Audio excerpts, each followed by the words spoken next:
How do we know resurrection when we see it? Surely it is more than the arrival of spring, as lovely as that can be.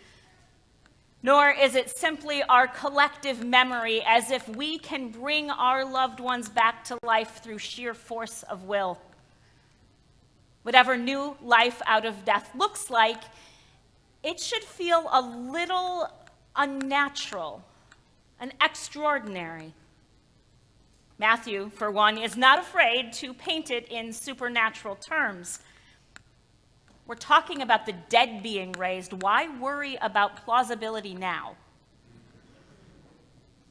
Our gospel writer is not trying to make this as realistic as possible.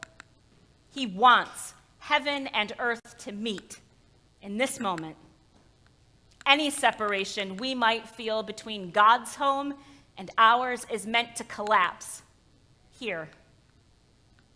Besides, a new beginning should feel new, right? Even so, it's interesting that the guards and the women encounter the same thing and yet react so differently. The guards shake in fear and become paralyzed, while the women don't seem that bothered. They just witnessed Jesus, the light of the world, get lynched on Good Friday. How are an angel and an earthquake supposed to scare them now? They're told to go.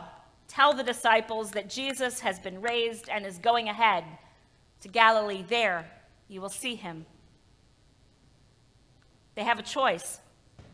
They could run away, hide, keep this strange new development to themselves. In Mark's version of the story, that's what happens. We're left to finish the story ourselves. Matthew, though, gives the women a little more credit. He realizes that he wouldn't know the story if they hadn't spoken up at some point, so he has them move a little faster. And once they act, they find more than they could ever have imagined or planned for. They are not just messengers for somebody else's good news. The risen Christ will meet them too and lead them into new life. And so, filled with both fear and joy, they go. This is the most realistic detail so far. It's how we approach most new beginnings, isn't it? Whether it's marriage or the birth of a new child, the move to a new home, a new job, any new phase of life. Both fear and joy are usually warranted. Sometimes new beginnings can lead to new places. But sometimes, as with Jesus' disciples, the road to new life leads back home. They go back to Galilee, where they started with Jesus 3 years before. Moving ahead doesn't necessarily mean going somewhere new. Sometimes our new beginning, our Easter, means returning to what is most familiar, but with new eyes this time, new strength, new vision. Then how does Easter change anything for us? Well, according to our reading from Colossians, it changes everything. In baptism, we are buried with Christ and are already raised to new life.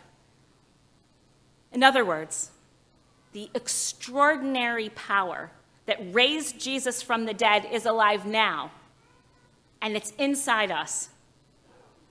And it's not just ours when we die. Or as poet Wendell Berry puts it, we can practice resurrection now.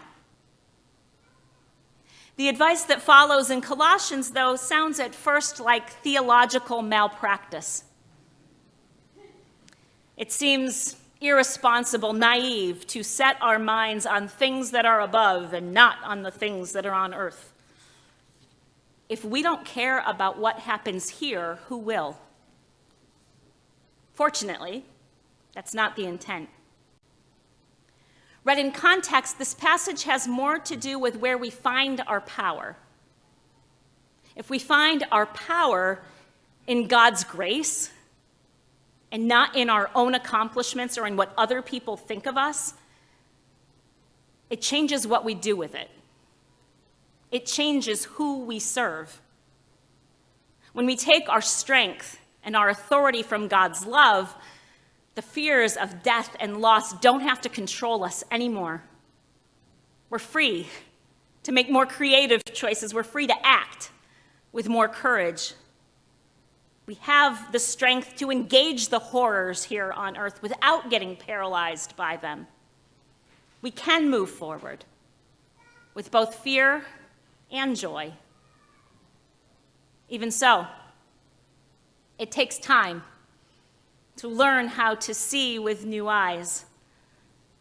Most of us have inherited this sense of heaven and earth as two separate realms with two sets of rules. But what if heaven comes to earth instead? And what if it happens all the time? Any lines separating us from God are drawn by us, not by God. Wherever else God might be, God is here, too, continually bringing new life out of death and calling us to do our part, to rebuild, to replant, moving us forward in ways we might only see in hindsight. Maybe that is what our practicing resurrection looks like. Of course, places of brokenness and destruction still exist, but when we have Easter eyes, we can see more than just loss. No, we cannot roll away the stone, but because of Easter, we have the God-given power to do something about the evil and the sorrow around us. Sure, we can run away, we can hide, we can get lost in our grief and our anger. Or like the women at the tomb, we can speak up, we can give, we can serve, we can act. My question for you today: where might you be called to rebuild, to replant, or repair something that has been broken? And perhaps more importantly, who can you ask to help you? Faith was never meant to be a solo endeavor. Easter is a time for new beginnings. For some of us, the joy is easy to see, whether we're moving on or going home. For others, particularly those who have lost loved ones recently or are facing your own mortality, you're faced with a new beginning you didn't ask for and you don't want. We don't always see new life right away. It takes courage to take that next step. But as with the women in our gospel story, we will find our answers as we act, as we move. Christ is going ahead of you. There you will see him. In the name of the one who is making all things new, even us. Amen.